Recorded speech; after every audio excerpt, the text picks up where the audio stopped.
It's okay to be gay and Filipino, but only if you're a celebrity. From social media influencers like Bretman Rock to TV personalities like Boy Abunda and Vice Ganda, our titas love seeing LGBTQ celebrities on the screen. But how many of us still have loved ones that can't bring their true selves to family gatherings, or live in fear of facing violence with no guarantee of justice, protection, or even support from the community? After all, in 2021, state legislatures across the US had a record of over 100 bills introduced to restrict trans rights. Internationally, 350 trans people were killed in 2020 alone. And this doesn't even paint the full picture, because violence against trans people is often underreported. So Filipinos love LGBTQ folks when they're entertainers, but do they show the same love for LGBTQ folks in their personal lives? I'm Safra Sandalo, and this is Breaking the Tabo, where we talk real shit.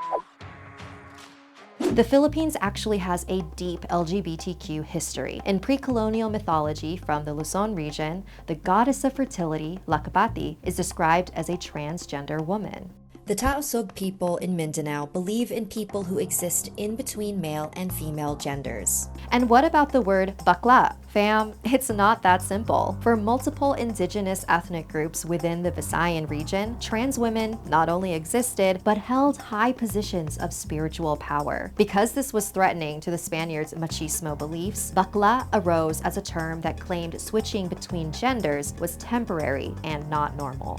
And over time, under increasing Western influence, the meaning of BAKLA changed and became a catch-all phrase to describe the whole LGBTQ spectrum. This is why so many people have different definitions of the word or use it in different ways, because the word itself has a complex history. With our complicated LGBTQ history being erased, our modern-day understanding of the topic becomes more confused. For example, nearly all adult Filipinos agree that homosexuality should be accepted by society. And in 2016, Geraldine Roman became the first openly trans Congress member to serve in the Philippines. Yet the LGBTQ community still lacks basic rights. Despite over 20 years of attempts, including Roman's recent efforts to revive it, Congress still hasn't passed the SOGI bill, which grants LGBTQ protections against discrimination. And this lack of acceptance is felt by LGBTQ Filipinos all over the diaspora, from the US to Canada to the Middle East. However, Filipinos in the LGBTQ community are continuing to fight for equality. Through hundreds of Pride Month celebrations happening across the globe to more LGBTQ-centric love stories such as Game Boys and Pearl Next Door, LGBTQ Filipinos are unapologetically making spaces for their own representation. We've seen a rise in LGBTQ creatives, filmmakers, and storytellers. Take singer Jake Zyrus, who is breaking barriers for the trans community by openly expressing his identity on Filipino TV, and Cataluna Enriquez, who will be the first transgender Miss USA contestant, adding to an already impressive